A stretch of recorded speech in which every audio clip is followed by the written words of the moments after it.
ক্লাববোৰক আমাক কৈছিল ক্লাবৰ সভাপতি, এতিয়া ক্লাবৰ সভাপতিৰ ভয়ত আগৰ সাংসদগৰাকী পলাব লগা হ'ল।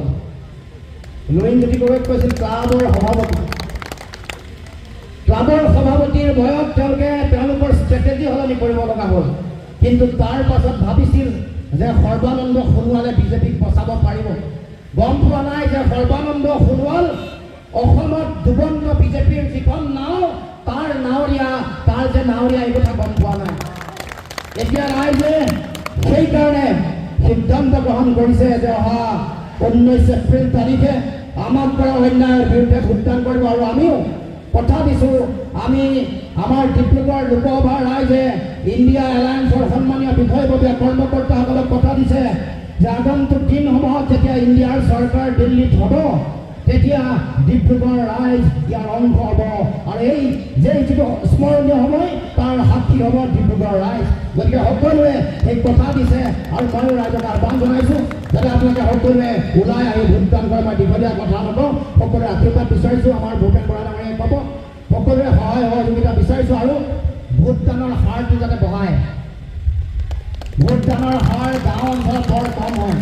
গাঁৱত ভোটদানৰ হাৰ 95% হ'লে অসমত এই ডিব্ৰুগড় লোকসভা সমষ্টিত সোণোৱাল বাদ দিয়ক, হিমন্ত বিশ্ব শৰ্মা বাদ দিয়ক, স্বয়ং নৰেন্দ্ৰ মোদী আহিলেও লুৰিণজ্যোতি গগৈ ঘূৰাব নোৱাৰে। গাঁৱত যদি 95% ভোট হয় সামৰি আপোনালোকৰ সকলোৰে সহায় সহযোগিতা বিচাৰি মই মোৰ বক্তব্য সামৰিব। ধন্যবাদ। জয় অসম।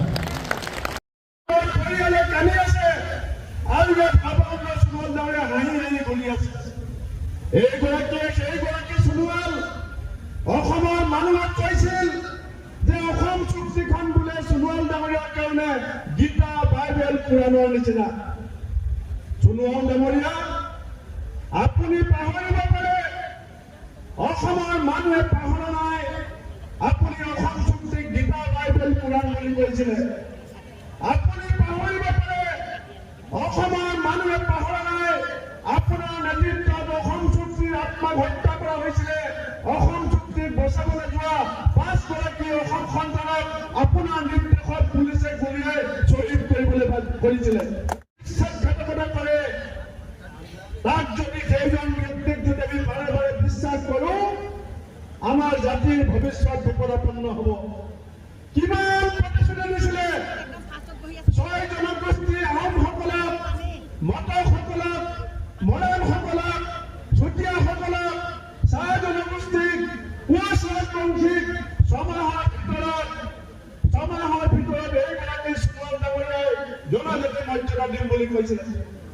এইগৰাকী সোণোৱাল ডাঙৰীয়াই অসমৰ মানুহক কৈছিলে যে ব্ৰহ্মপুত্ৰখন খান্দি পেলাব আৰু দুইফালে 2টা এক্সপ্ৰেছ হাইৱে বনাই দিব। ৰাজ কৈছিলে নাই কম। আজি আমাৰ ডিব্ৰুগড়ত বিৰোধী ঐক্য মঞ্চৰ প্ৰাৰ্থী লুৰিণজ্যোতি গগৈ ডাঙৰীয়াৰ হৈ আমাৰ অল ইণ্ডিয়া কংগ্ৰেছ কমিটিৰ সাধাৰণ সম্পাদক জিতেন্দ্ৰ সিং ডাঙৰীয়াই এখন সভাত ভাগ ল'ব। লগতে মই উকিল গগৈ ডাঙৰীয়া, লুৰিণ গগৈ ডাঙৰীয়া আৰু আমাৰ কেইবাজনো বিৰোধী দলৰ নেতা উপস্থিত থাকিব। ইয়াৰ পাছত আমি গোলাঘাট যাম। গোলাঘাটৰ পৰা যোৰহাট। আমাক এই হলটো আমি পাৰ্মিশ্যন বিচাৰিছিলোঁ, আমাক দিম বুলি কৈছিলে। একেবাৰে শেষ মুহূৰ্তত হলটো কেঞ্চেল কৰি দিছে। আমি যিবিলাক গাড়ী বুক কৰিছিলোঁ, গাড়ীবিলাককো বিজেপি মানুহে ধমকি দিছে যে ভাড়াটো আমি দিম, কংগ্ৰেছৰ মিটিঙলৈ যাব নোৱাৰিব। আনকি মই শুনামতে এইফালৰ এজন মন্ত্ৰীয়ে নিজেই বিভিন্ন গাড়ী মালিকবিলাকক ফোন কৰিছে। এই পৰ্যায়ত যদি ইলেকশ্যন হয়, এইটো গণতন্ত্ৰ হ'ল নে একনায়কত্ববাদ হ'ল?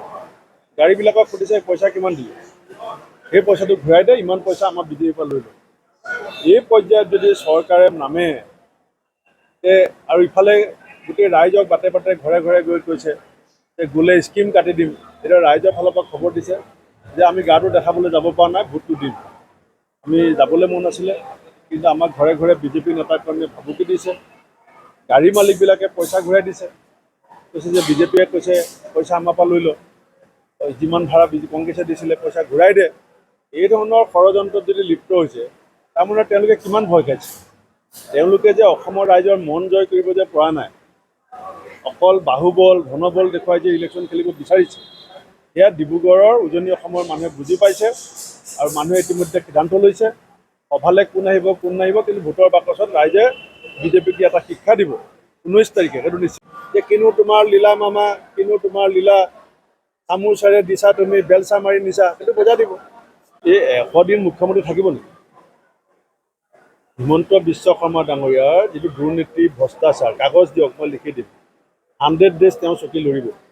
মই এইকেইটা প্ৰশ্ন আপোনাক উত্তৰ দিবলৈ সাজু আছোঁ, কিন্তু মই যিকেইটা কথা কৈছোঁ সেইকেইটা অসমৰ ৰাইজৰ কথা কৈছোঁ। 6 জনগোষ্ঠীৰ জনজাতিকৰণৰ কথাটো কোৱাৰ কাৰণে মোক যোৰহাট থানালৈ মাতি নিছিলে নেকি? মই যে থানালৈ বাৰে বাৰে মাতি থাকে, CID যে মাতি থাকে, মোৰ ভাইটোক যে মিজোৰাম সীমান্তলৈ বদলাই দিছে, মোৰ ভাই বোৱাৰীজনী যে ছমাহত 2বাৰ বদলি হৈছে, চতিয়াত যে ধৰি মোৰ নাকৰ যে নজল গণ্ডাল যে ঘুচিয়াই ভাঙি দিছিলে বিজেপি নেতা, সেইটো মিলি থকাৰ কাৰণে হৈছে নেকি? আপুনি কথাটো আমাৰ ইলেকশ্যনটো কিহৰ ওপৰত হ'ব লাগে? ইলেকশ্যনটো হ'ব লাগে চাহ শ্ৰমিকে মজুৰি কিয় নাপালে, 351 টকা কিয় নহ'ল, অসম চুক্তিৰ 6 নং দফা ৰূপায়ণ কিয় নহ'ল, ব্ৰহ্মপুত্ৰ খনন কৰাৰ কথা আছিলে নাই, 2পাৰা এক্সপ্ৰেছ হাইৱে বনোৱাৰ কথা আছিলে নাই? মোৰ সমস্যা হৈছে ৰাইজৰ সমস্যা। আহোমসকলে, চুতীয়াসকলে, মটকসকলে, মৰাণসকলে, আমাৰ কোচ ৰাজবংশীসকলে, চাহ জনজাতিসকলৰ যিটো চিন্তা সেইটো মূল চিন্তা। শ্ৰমিকৰ মজুৰি বৃদ্ধি, 35 লাখ নিবনুৱাৰ ভৱিষ্যত, বান আক্ৰান্ত গৰাখহনীয়া আক্ৰান্ত ৰাইজৰ যিটো চিন্তা সেইটো মূল চিন্তা। আমি সেই চিন্তাক লৈ পেলাই ৰাইজৰ সৈতে কথা পাতি আছোঁ। আমি কেনেকৈ 200 ইউনিট বিজুলী বাতি অসমীয়া মানুহক ফ্ৰীকৈ দিব পাৰোঁ, আমি কেনেকৈ 500 টকাত গেছৰ চিলিণ্ডাৰ দিব পাৰোঁ, আমি কেনেকৈ অৰুণোদয় জেগাত প্ৰতি মাহৰ 9 তাৰিখে 2500 টকাত নলক্ষ্মী দিব পাৰোঁ, আমি সেইবিলাক লৈ পেলাই ইলেকশ্যন খেলি আছোঁ। আমি কৰিমুদ্দিনে কি ক'লে, মৰিমুদ্দিনে কি ক'লে, আমাৰ মামাই কি ক'লে, মামাৰ ওপৰতো গানো ওলাইছে যে 6 জনগোষ্ঠীৰ নামত বিজেপিয়ে যিটো বঞ্চনা কৰিলে, চাহ শ্ৰমিকসকলৰ মজুৰি বৃদ্ধি কৰিম বুলি কৈ যিটো বঞ্চনা কৰিলে, যোৱা সময়ছোৱাত 7বাৰ ইলেক্ট্ৰিচিটি বিল বৃদ্ধি কৰিছে, বাটত 27খন টোলগেট বনাই পেলাই পইচা লৈ আছে, গাঁৱত স্কুলবিলাক বন্ধ কৰি দিছে আৰু মদৰ দোকান খোলা আৰম্ভ কৰিছে। এই কথাবিলাকে ৰাইজ যথেষ্ট ক্ষোভিত।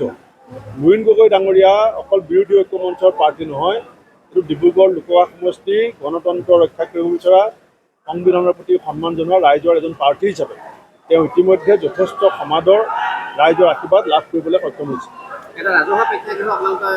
আপোনালোকে নিজে দেখিছে এইটো প্ৰেক্ষাগৃহৰ বনোৱাৰ উদ্দেশ্যটো কি? এইটো ৰাজহুৱা প্ৰেক্ষাগৃহ, এইটো ৰাজনৈতিক দল, সংগঠন, জাতি, ধৰ্ম, বৰ্ণ সকলোৱে ব্যৱহাৰ কৰে, নামটোৱে ৰাজহুৱা।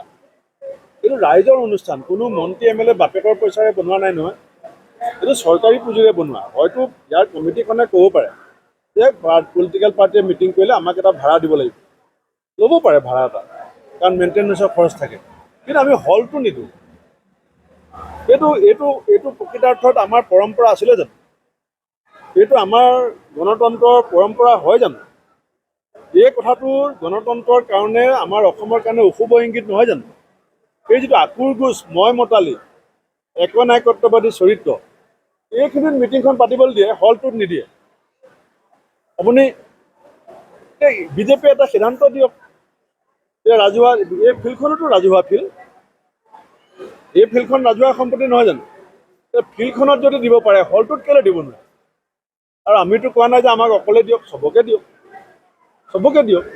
এইটো মুখ্যমন্ত্ৰী ডাঙৰীয়াই টুইটাৰত কৈছিলে যে নৰেন্দ্ৰ মোদী ডাঙৰীয়াই গামোচাক খুব সন্মান কৰে, সেইকাৰণে মই টুইটাৰত দেখাই দিছোঁ যে মোদী ডাঙৰীয়াই গামোচা এখন কাণত লয় আৰু আপুনিয়ে সোণোৱাল ডাঙৰীয়াই গামোচা এখন মাটিত পাৰিলে ওপৰত বহি থাকে।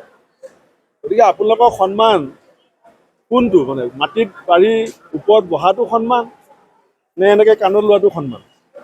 তেওঁৰ যি দুমুখীয়া নীতি, অসমৰ মুখ্যমন্ত্ৰী হিমন্ত বিশ্ব শৰ্মা ডাঙৰীয়াৰ দুমুখীয়া নীতি, একেখনেই গামোচা, এখন ফটো দিয়ে কাণত লোৱা, সিখন থাকিলে তেখেত পাহৰিলে। সোণোৱাল ডাঙৰীয়াই যে গামোচা ওপৰত বহে, মুখ্যমন্ত্ৰীয়ে যে গামোচা ওপৰত বহে, জাতীয় অস্তিত্ব, জাতীয় পৰম্পৰাৰ প্ৰতি বিজেপিৰ সন্মান কিমান সেইটো মই দেখুৱাই দিছোঁ।